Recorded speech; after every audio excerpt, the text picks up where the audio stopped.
There will be a question and answer session at the end of the presentation using questions submitted through the Q&A feature. Please remember the information provided in this web seminar is not intended as a substitute for your physician's guidance and care. My name is Sarah Rothschild, the VP of Program Services, and I would like to introduce our presenter for today. Allison Irardi is an oncology social worker at Cancer Care, providing emotional and practical support services to people affected by cancer. During her time at Cancer Care, Allison has developed a passion and expertise in working with the caregiver population by creating new workshops, programs, and groups to create a strong community. I'd now like to hand this over to Allison to begin. Thank you so much, Sarah. Thank you for having me. And thank you all for joining. I'm going to go ahead and just share my screen.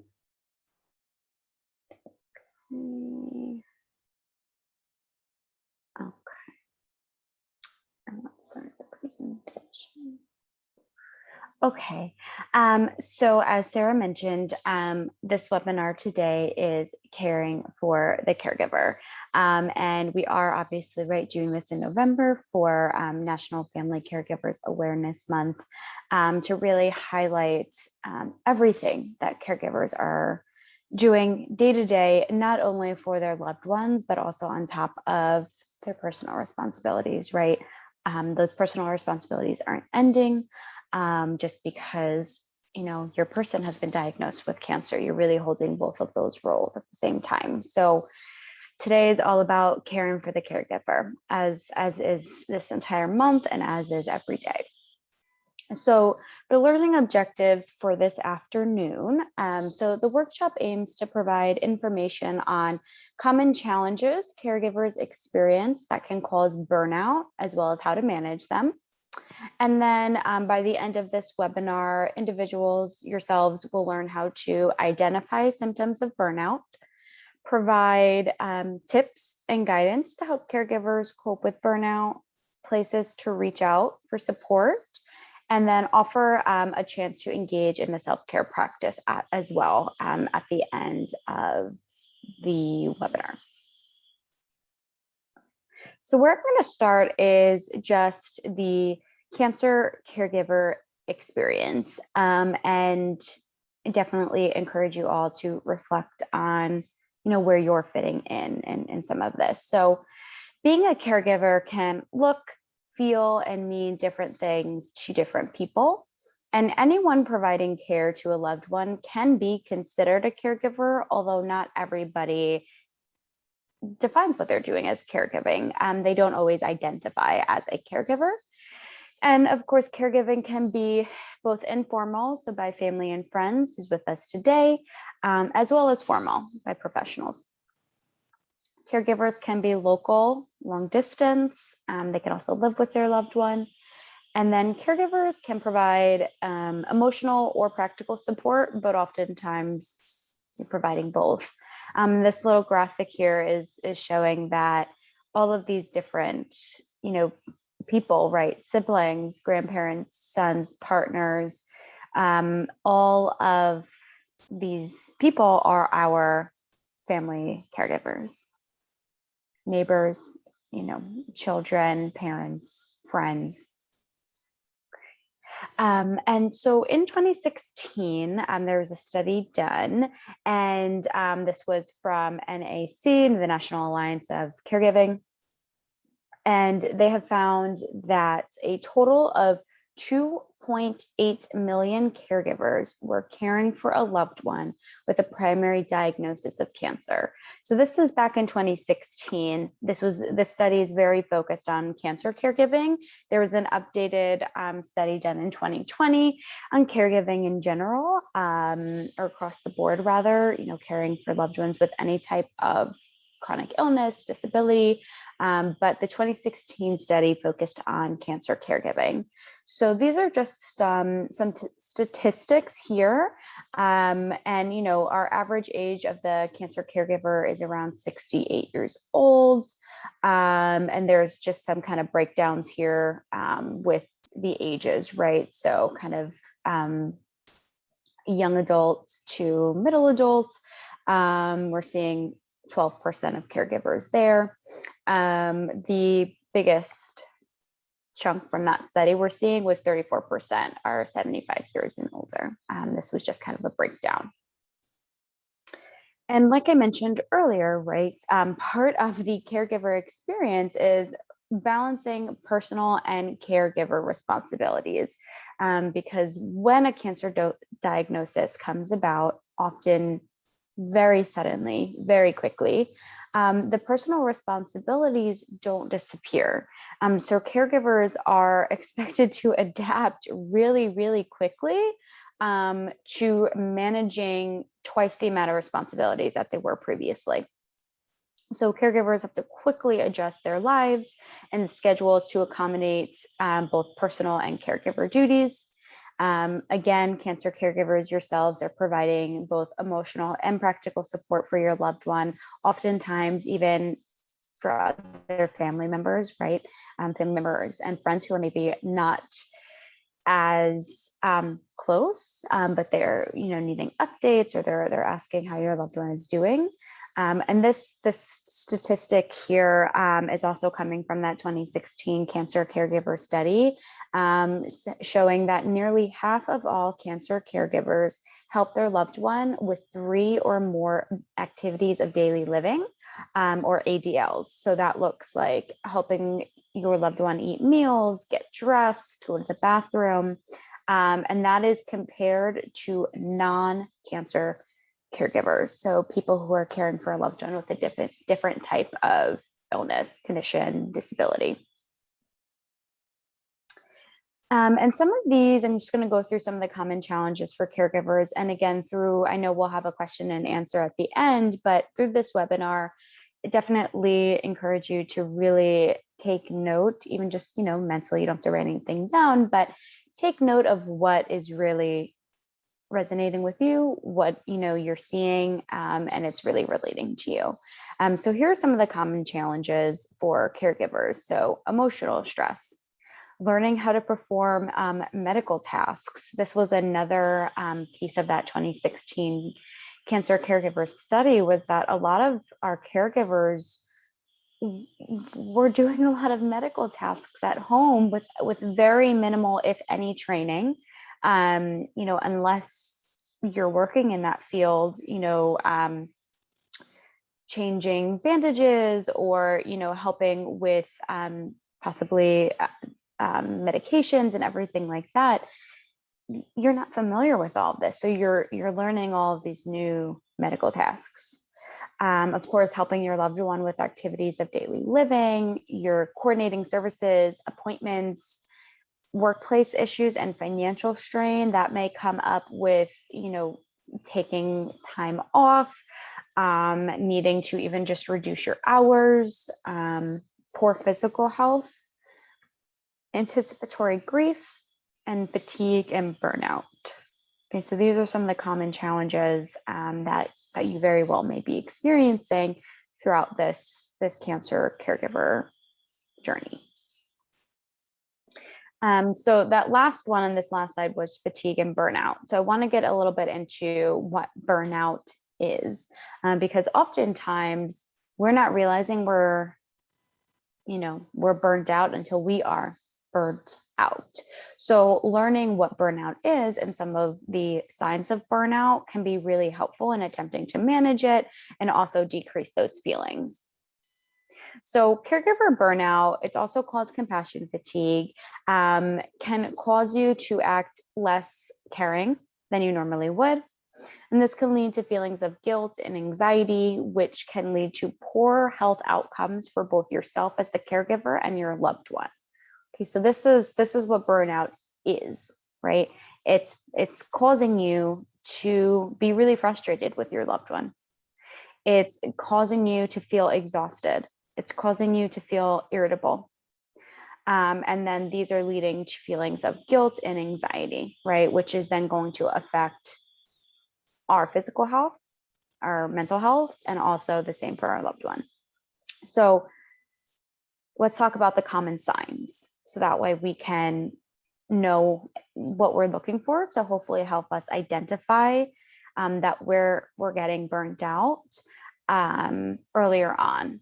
So prolonged feelings of sadness, helplessness, anxiety, feeling tired, right? Even after getting plenty of sleep. So sleeping through the night, but not feeling well rested when you wake up. Lack of interest in doing things, neglecting basic self-care, getting sick more easily with the common cold or flu. So this was even something that I just talked about in a couple of slides ago in the common challenges, right? Poor physical health. So when you're feeling really stressed and burnt out, you are more susceptible to getting sick. Trouble concentrating, impatience with the person that you're caring for, and then also changes in appetite or sleeping patterns. So when you're looking at this list, burnout is really, it can really, really affect us in so many different ways. It's affecting our physical health. If we don't have an appetite or not sleeping, if we're constantly feeling ill, under the weather, that makes it really hard for us to provide care. And also during the time of caregiving during the pandemic, getting sick, there's also this like added fear of what if I, get sick and I contract COVID-19 and I give it to my loved one. So there's burnout is very, very difficult on our physical and our mental health. So knowing the signs beforehand is very, very important in attempting to manage it. So I'm going to use that also as a segue, right, to talk a little bit more about caregiving during COVID-19, because caregiving and any type, cancer caregiving specifically, is challenging any time of the day, right? Any time of the year. But caregiving during a pandemic has created a very, very difficult challenge. Okay, it's made things very complicated and stressful. So we're going to talk a little bit more about caregiving during a pandemic. So the COVID-19 pandemic has clearly impacted nearly every aspect of our lives, right? So this really started in March 2020, and here we are in November 2021. And it has made the cancer experience even more challenging by creating these new responsibilities. So now caregivers are often, responsible for sanitizing and cleaning often, right, to keep your loved ones safe. Maintaining social distancing and quarantining for yourself, which has really impacted a lot of ways that caregivers practice self-care, which could be going out and being with friends, grabbing coffee, going to the gym. That has really limited and restricted what caregivers can really do for themselves. Potentially new financial concerns, if there was any type of loss of wages throughout the pandemic, adjusting to new hospital and doctor protocols. So if your loved one had been diagnosed prior to COVID-19, you really saw how quickly things had changed, because once the pandemic really, really got very, very serious, hospitals and doctors' offices really had to limit who could go into their offices. So oftentimes that meant it was just the person diagnosed with cancer. So someone who used to have their loved one or caregivers with them during an infusion, for example, no longer had that emotional support. And that was a really, really challenging obstacle to navigate. And then on top of all this, you could also be coping with your own fear of COVID-19, right? So these are, 5 brand new things that have also been put on your plate as well. So for caring for yourself during the pandemic, so caregiving can really already feel like a 24/7 role. And with COVID continuing, right, to spread. There may be a limit in time outside the home that you have to take a break from being a caregiver, right? Because we want a social distance. We want to make sure that we're being safe for our loved one.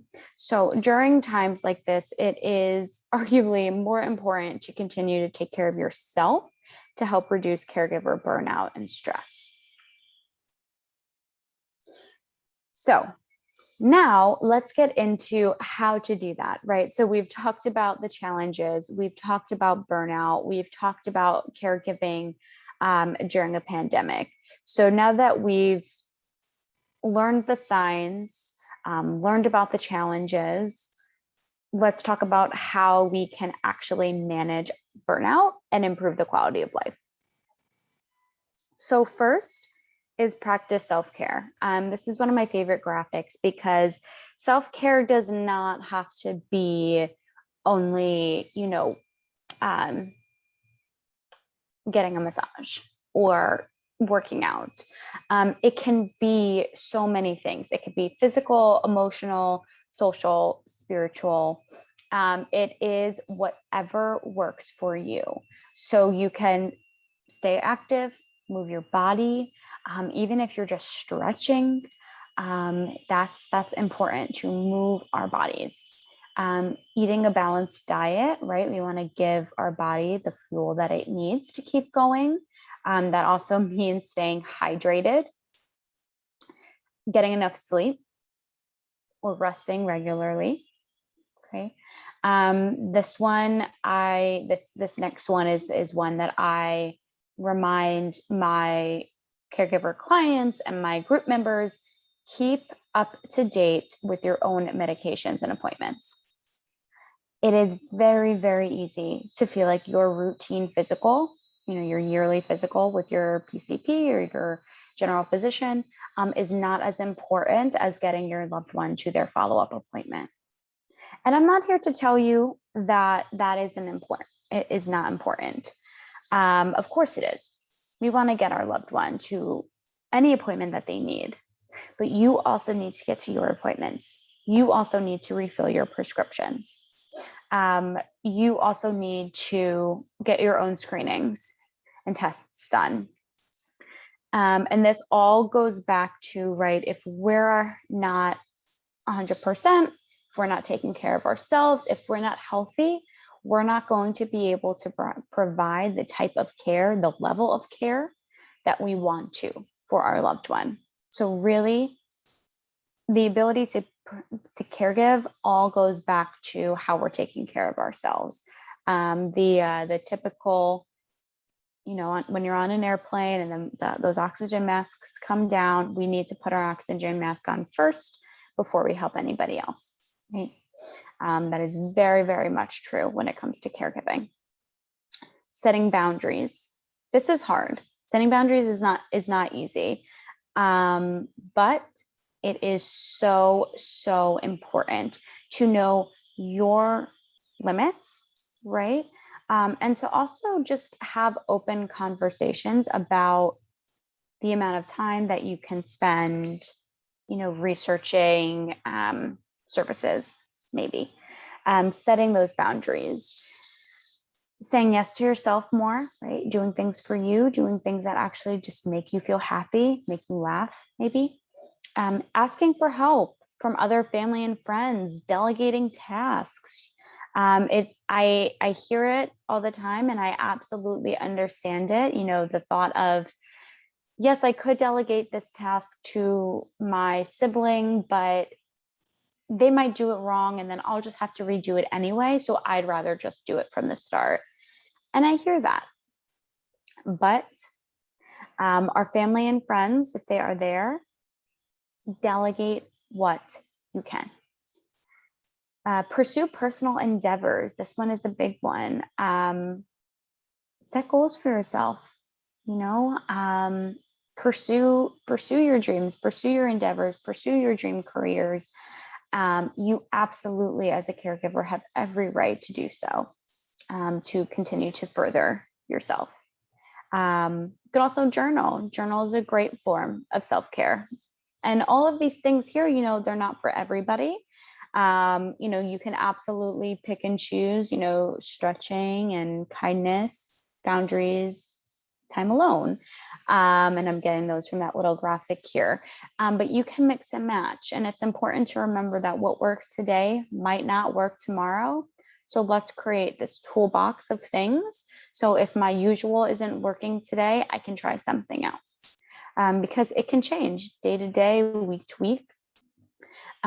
So finding out what might work for us in general is a really important step. We don't want to stay too focused on just one of these areas. Creating routines is another way to help manage caregiver stress and burnout. And the reason for that being that most of the cancer experience is very uncertain, right? So creating these routines for us, it gives us something to reasonably expect, right? Our morning routine, our night routine, or maybe both routines, we know like what to expect essentially, right? Because there's so many things that happen unexpectedly in this cancer experience. So in the morning, if I know that I'm going to stretch my body out, I'm going to eat breakfast, and then I'm going to meditate. I know that that's my routine. Every morning I can reasonably know that every morning that's what it's going to look like for me. Nighttime routine, this is mostly like sleep hygiene, but turning our electronics off maybe 30 minutes before we want to fall asleep, bedtime, deep breathing. And then I'm also going to sleep in a cool room with minimal light. If being in the complete darkness is uncomfortable in any way or triggering in any way. So this is all about creating something that we can reasonably rely on. Communication is actually a really big one as well, right? So having open conversations with your loved one about your expectations, about their expectations, and as well as your boundaries and their boundaries, right? Being mindful of the differences between expectations and reality. With this, I also like to discuss just knowing where your role ends and when someone else's begins. So as a cancer caregiver, like I mentioned in those earlier slides, you might be taking on a lot of medical tasks at home, tasks that you weren't prepared for, or had to learn as you went. But at some point we may be in a position where we see, okay, this is outside of my scope. This is too far outside of my scope. I need to contact our home health aide or the nurse or the oncologist. So it's really about knowing where your role as a caregiver ends and where someone else's begins. Remember what your relationship was like before the cancer diagnosis, right? Being honest about your feelings with your loved one, and admitting when you're unsure what the best way is to help. You are stepping into a role that, again, came on very suddenly, most likely, right? You may or may not have experienced caregiving in the past, but oftentimes, you are stepping into a role that you may be unprepared for, and it's very learn as you go. Sometimes it can feel like trial and error with some of the caregiver responsibilities. So when you're feeling like I have no idea how to help, say that and ask what would be most helpful. It is impossible for you to know everything, right? You're learning new tasks, you're learning this language of oncology and medical lingo that is not familiar to you, nor to your loved one. So this open communication is really, really important.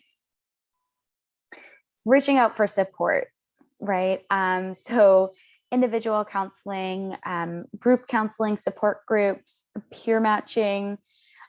Also, what we're doing today, webinars like this, other types of webinars or workshops, to help connect you to other caregivers, to create that community, to reduce isolation, especially during COVID. So reaching out for support is a really big one. And then contacting resources for additional services, right? So there's cancer care, there's Caregiver Action Network, Family Caregiver Alliance, National Alliance for Caregiving. That's where that 2016 study was from. So there are resources and support out there. It is not always easy, right, to reach out for support. But it's an incredibly strong thing to do, right? And it's important because it's going to help you connect with others and learn more ways to manage and decrease those feelings of burnout. And I always like to also share this, remembering the rewards of caregiving. There are a lot of changes that caregivers that you're working to overcome and navigate. But being a caregiver can be a really fulfilling experience as well. Maybe it can inspire this sense of purpose. Maybe it builds a deeper connection. But it doesn't always have to be a positive related to your relationship with your loved one. It can also just teach you new things about you. It can help you learn how to communicate better, understanding your own needs, clearer priorities. So the rewards of caregiving, it absolutely can be within that relationship that you have, or you can learn just more about you, and learn more about communicating with somebody else. So there are also rewards in that respect. Okay, so this is our last section before the Q&A. I'm going to go ahead and give you a little bit more information about progressive muscle relaxation. This is a type of meditation, mindfulness, self-care practice, and then give you a little bit of background information. We'll talk about some of the benefits, right? Maybe some tips on how to get started. And then I do have a short, it's not very long, it's a short clip of a guided progressive muscle relaxation that I've recorded in the past. It's not very long. You absolutely can probably find longer ones, but this one I think is, short and sweet, not too long, especially if this is your first time kind of engaging in a practice like this. So progressive muscle relaxation is a mind-body technique that involves slowly tensing and then relaxing each muscle group in the body. So some of the benefits of this type of exercise is increasing awareness of sensations of tension, developing the ability to identify physical effects of everyday stress, can help manage stress, right? It also has been proven to treat issues like insomnia and anxiety. So the piece I like the most about this is developing the ability to identify physical effects of everyday stress. So when I've had a really stressful day, maybe I'll have a headache. My shoulders might be really tense because I can carry a lot of stress in my shoulders. Other people might feel tension, behind their eyes, their legs, anywhere really. So being able to go through all of these muscle groups can really help identify where you're carrying that stress. So tips to remember practicing progressive muscle relaxation. So starting in a comfortable position is key, right? So sitting or lying down with no distractions or minimal distractions, in a quiet place. only work with one muscle group at a time. That's very key with this type of practice. And this guided progressive muscle relaxation, as well as all that you'll find if you do like an internet search, they'll all focus on one group at a time. You want to utilize your breathing as well. So you want to inhale as you create the tension in your muscles. You're going to pause, right? Give yourself a second to hold that tension. And then you're going to exhale as you release the tension and relax your muscles. And like any type of self-care, meditation, mindfulness, practicing it regularly is the way to get the most out of it.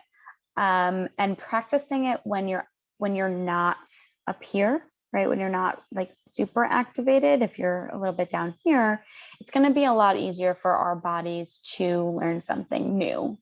So we want to get our bodies familiar with each type of exercise and practice.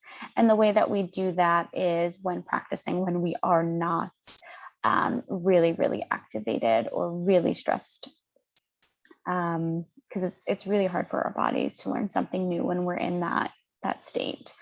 And then of course, just practicing it regularly is going to be the most helpful. So I'll go ahead and start the guided progressive muscle relaxation. This is just a little graphic that I like because it shows us that we're going to be going through all of these muscle groups. So I would absolutely love and encourage everybody to, just get comfortable.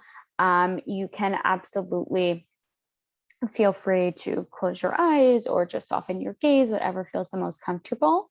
And then this will take us through the rest of the webinar. So I'll go ahead and start that now so everyone gets settled.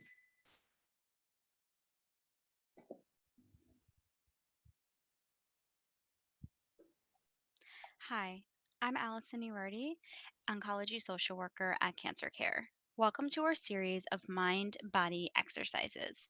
To learn more about Cancer Care's free professional support services for people affected by cancer, please visit cancercare.org or call our helpline at 1-800-813-4673 to speak with an oncology social worker. Today, I am going to take you through a progressive muscle relaxation practice. Before we begin, get in a comfortable position and breathe normally. You can sit or you can lie down, whichever feels more natural. During this practice, I will go through each muscle group and you will take a deep breath as you tense your muscles through your nose and then exhale as you release them. Be mindful of your breathing while also being mindful of how it feels to release the tension. Continue to breathe normally, and when you're ready, close your eyes or soften your gaze so we can begin. We will be starting with our toes and working our way up to our heads. As you begin to start to breathe in through your nose and out through your mouth, the first muscle group I'm going to ask you to tense is your foot. You're going to tense your feet by curling your toes downwards on the in-breath through your nose and releasing that tension on the out-breath. Moving our way up, we're going to tighten our lower legs and feet by tightening our calf muscles by pulling the toes towards you on our inhale and releasing that tension on our exhale through our mouths. We're now going to engage our entire leg by squeezing our thigh muscles while also curling your toes downward and tightening your calf muscle. On the in-breath, tensing our entire leg, and on the out-breath, releasing the tension. Moving our way up to our hands, we're going to tense our hands by clenching our fists on the in-breath and releasing that tension on the out-breath. We're going to move to our entire arm, tightening our biceps by drawing our forearms up towards the shoulder, making a muscle while also clenching our fists on an in breath and releasing that tension on the out breath.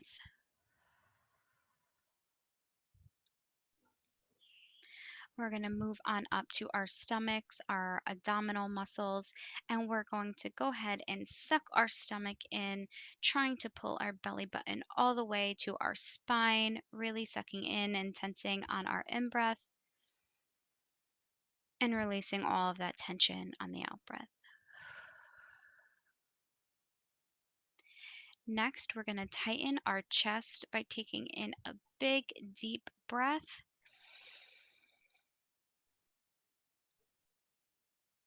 And releasing all of that tension by releasing the out breath. Moving our way up is our neck and our shoulders. So we're going to raise our shoulders up to touch our ears on the in breath. And let your shoulders come down on the out breath, releasing the tension. Moving up to our face, we're going to open our mouth really wide so it starts to stretch the hinges of our jaw. And then closing and releasing that breath. Moving just a little bit further up to our eyes, we're going to clench our eyelids tightly. And on that exhale and out breath, releasing that tension. And our very last will be our forehead, raising our eyebrows as far as we can on our in breath. And dropping them back down on the out breath. I'm going to invite you to take a few more deep breaths in through your nose and out through your mouth. Feel free to exhale audibly and get rid of everything that you don't need.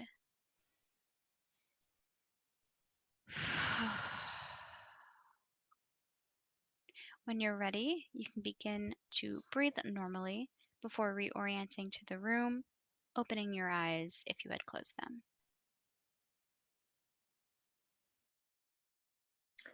Okay, so thank you so much for joining in that. I hope that you were able to feel some sort of relief in any kind of tension that you might have been experiencing there.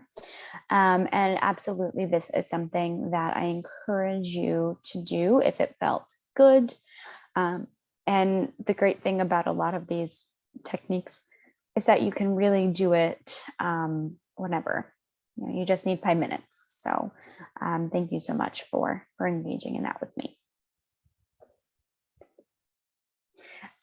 Before we head into any questions that anyone may have, I just want to also give just a brief overview of our services at Cancer Care. So we do offer individual support groups, both live and online, a lot of education with our workshops and our publications, case management services, to help locate resources, potential limited financial assistance, community programs, one of which is specifically for caregivers, mindful moments. It's a monthly workshop just to focus on learning new self-care. It's just to get pretty much what we did just now, learning about a new practice and having the opportunity to engage in it. And that takes us to the end. So if there are any questions, happy to answer any of those. Thank you, Allison. It was a great presentation. Thank you. Especially liked the exercise at the end. I'm sure we all needed that in our day. I have a question to just maybe start kicking it off before people chime in, and I really do encourage people to write in your questions. Sometimes caregivers are double caregiving. They might be caring for like a spouse or child, but also maybe caring for like aging parents. So I'm curious to know what you have to say when you have to juggle different patients or loved ones that you're caregiving for, and how to find a way to prioritize that without having that burnout. Yeah, I definitely also think that that comes along with people, caring for a spouse or a partner, and then maybe they have young children still in the home as well. So they're still a parent, and then they're also, caregiving in that way. I think one of the most important pieces when you're double caregiving is delegating. Um, Tapping into family or friends to see who can help where, when. A really great way to delegate is, well, one, an example is Caring Bridge. My Cancer Circle is another, which is, one of those kind of just, I guess I'll call it a portal for the caregiver to really set up, and they can send this link, this portal, to family, friends, close, near, far, extended, and they could post all of these updates right there. So that way that eliminates the 10 phone calls and the 20 emails, because that's tedious. That takes a lot of energy to do. Not only physically having to do that, but also the emotional energy that goes into sharing health updates. But also what it can do is it can actually help you delegate these tasks. You can say, my loved one needs an appointment on Tuesday. Can anybody take them? And somebody can say, yeah, I'm available. I'll do that. Or they can say, I made extras for dinner. I'm happy to bring that over for you as a meal. So I think when you are balancing caregiving for, an aging parent or a young child, and then also another family member or loved one, it's so important to tap into your resources and delegate what you can. And then, of course, using any of your preferred self-care practices. But of course, eating, staying hydrated, sleeping are basic our basic needs as well. I could see like even those Caring Bridge sites being like a form of journaling as well, just to kind of Yeah, get at what you're experiencing out there. And so I guess it could serve different that purpose function. too. Yeah, absolutely. Because you could definitely write a really long, narrative, too, when you're doing those updates. So definitely. Yeah. Okay, any questions from participants?